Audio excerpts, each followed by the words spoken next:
Hello, I'm Dr. Glyn Hambrook, and in this presentation I'm going to be talking about migration and diaspora in relation to the study of literature.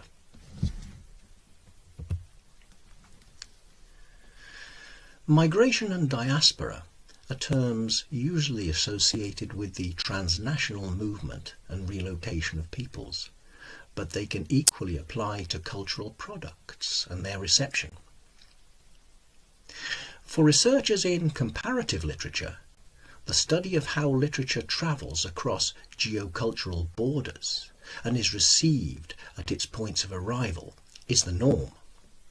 Comparatists see literature as something that moves across political and linguistic borders, not just something that exists within such borders. Comparatists therefore see literature's significance as determined as much by its reception, how readers anywhere respond to it, as in terms of the meaning conferred upon it by some hypothetical point of origin. However, this transnational view of literature can be overlooked or even denied by geoculturally constrained perspectives in which language and power play no small part. A main factor in this regard is monoglossia. Monoglossia is the capacity to use only one language, or the prioritization of that language. It is a fundamental factor in constraining a transnational perspective, as I'll explain shortly. Monoglossia's negative consequences can be compounded when cultural power, cultural hegemony, reinforces the inclination to see one literature as an autonomous system and to universalize its significance. High levels of monoglossia in the English-speaking world combine with the so-called Anglosphere's cultural and economic power to focus disproportionately on cultural production in English.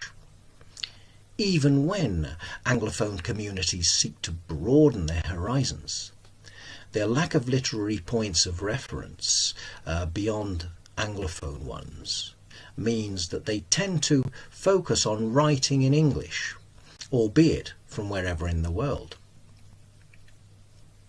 My contention is that nation or language-specific literature specialists from non-native environments can bring a broader, more comparative perspective than their so-called native counterparts to the understanding of literatures in the broader linguistic and cultural context in which literatures undeniably participate. These specialists therefore qualify for consideration, I would argue, as a form of linguistic and cultural diaspora.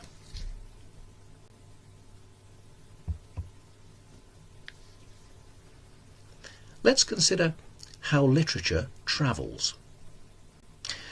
Translation is a major form of the international diffusion and circulation of literature in diverse languages and from diverse cultures.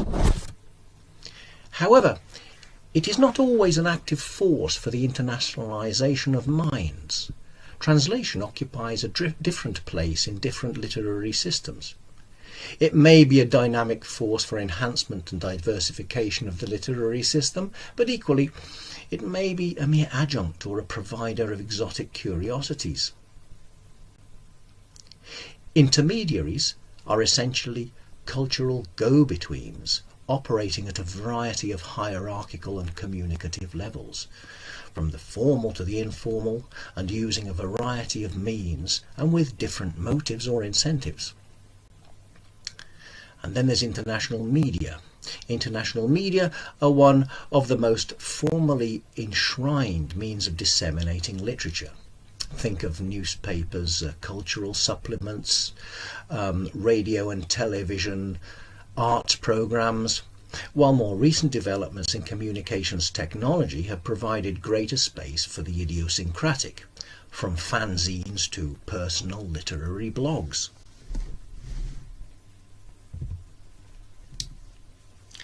Now let's look at some forms of intercultural myopia. The first of these is the national paradigm. The national paradigm refers to taking the nation as the accepted frame or context for the study and understanding of literary and cultural production. The idea of nation as an acceptable form of circumscription of a literary system still holds sway, particularly in educational institutions where the study of literature is still organised predominantly along national or linguistic lines. The politico-historical concept of nation is often reinforced by linguistic homogeneity or community. And the concept of nation is also quite amenable to cultural taxonomies. It's easy to, shall we say, to classify.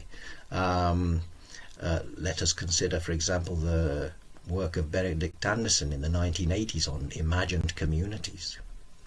Or, on the other hand, the 19th century biological and genetic concept of an art-nation symbiosis. The national paradigm is also difficult to challenge because it is readily essentialized and embedded in the collective and individual psyche. Through notions such as belonging and genealogy, tradition, national pride and patriotism. It also has currency as a kind of functioning cultural construct. It works because it is an accepted and endorsed point of reference in spite of being a fallacious one in a number of respects. The national paradigm both fosters and feeds on a proprietorial notion of literature. That is, the belief that a literature and its readers belong to and come from a home nation. A proprietorial reading of literature determines meaning, significance, status and delimitation because it defines these in terms of a literature's origin rather than its trajectory, if you like, in terms of a birth certificate and a passport rather than, or even opposed to, a visa and immigration stamp. A literature's meaning is therefore predetermined and possibly deemed inherent by national origin rather than assigned to it by reception. It defines also a privileged community of readers, the natives, to whose reading credentials readers from other communities are invited to defer. Then we come to linguistic myopia. And one of the factors which plays an important role here is monoglossia, the use of only one language, as I said before. This leads to unfamiliarity with literatures in other language, which creates a lack of other or external reference points and points of comparison. It also leads to researchers' inability to access other literature in the original language, and this renders literatures in other languages invisible, apart from canonized classics recast in home language versions. And finally, there's hegemonic myopia. This, if you like, cultural power leads to the treatment of a literature or literatures in one language as a self-sufficient system, and also creates the tendency to universalize the significance of that literature, i.e. what holds for that literature holds for all literature.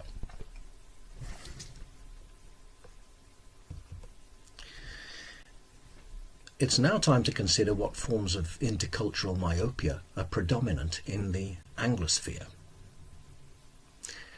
The case of English is rendered particular, or particularly exaggerated, some might say, by the hegemonic status of Anglophone culture and history, including linguistic power.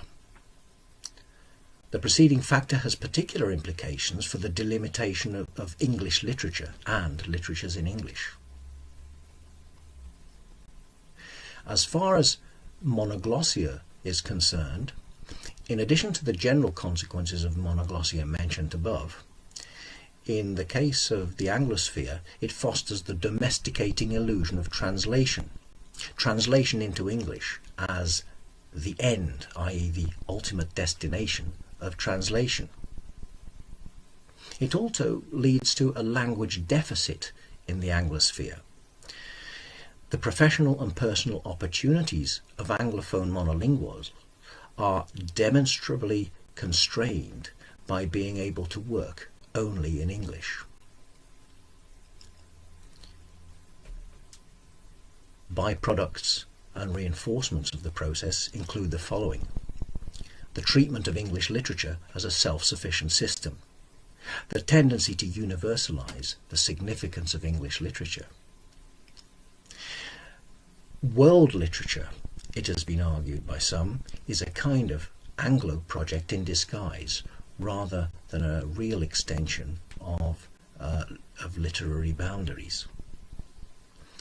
Even post-colonial studies, which has done much good work, is prone to become a means of expressing residual imperial angst, rather than to develop an authentically transnational approach to literature. There's also the push to publish in English, which erodes linguistic diversity in research and scholarship by creating a hierarchical consecration of Anglo-Saxon publishing culture and practices. Then there are the Anglo-Saxon groupies who reinforce the hegemonic culture status quo by being enthralled to or beholden to Anglophone culture. The resulting paradigm is Anglophone literature or literatures explored in an Anglicised cultural space from an Anglocentric perspective.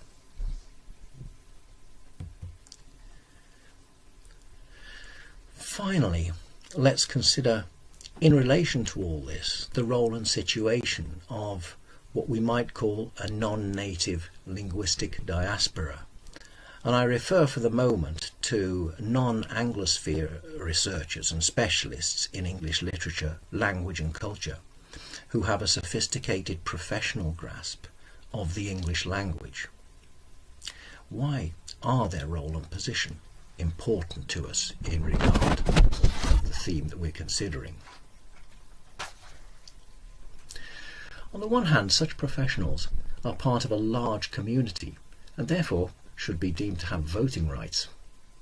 In addition to an estimated 300 to 400 million native speakers of English, English occupies the third place in the world in terms of native speakers after Mandarin, Chinese and Spanish. There are an estimated further 150 million secondary speakers of English, plus 1.5 to 2 billion people who have some basic competence in English.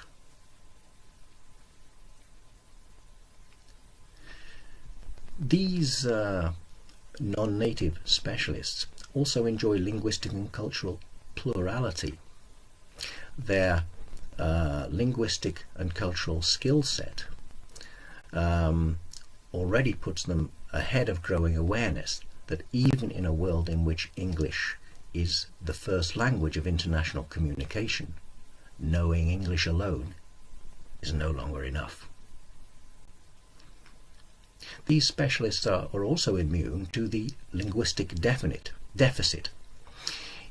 In Anglophone academia specifically, and among arts and humanities researchers in particular, there is compelling evidence from the USA, Australia and the UK that English-only speaking researchers are losing out personally and professionally in a variety of ways.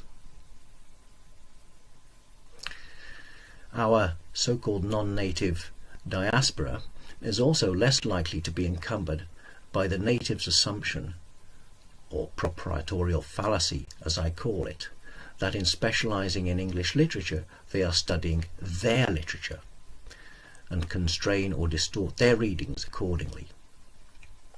The exception to this rule are the aforementioned Anglo groupies.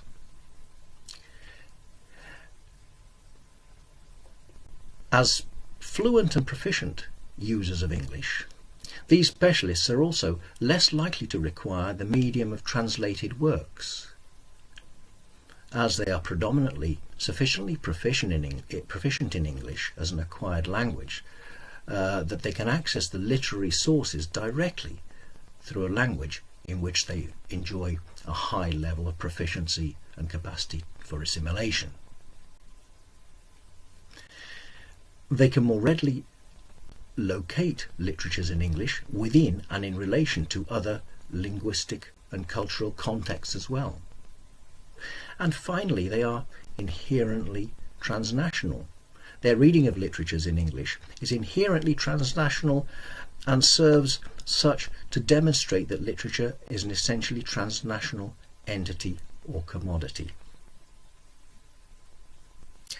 Now, there are more slides in this presentation, but they are not accompanied by a commentary. They comprise quotations and data relevant to the topic discussed, and are there for you to look at if you wish to explore further. Thanks for viewing, and I hope that you found this presentation of some interest.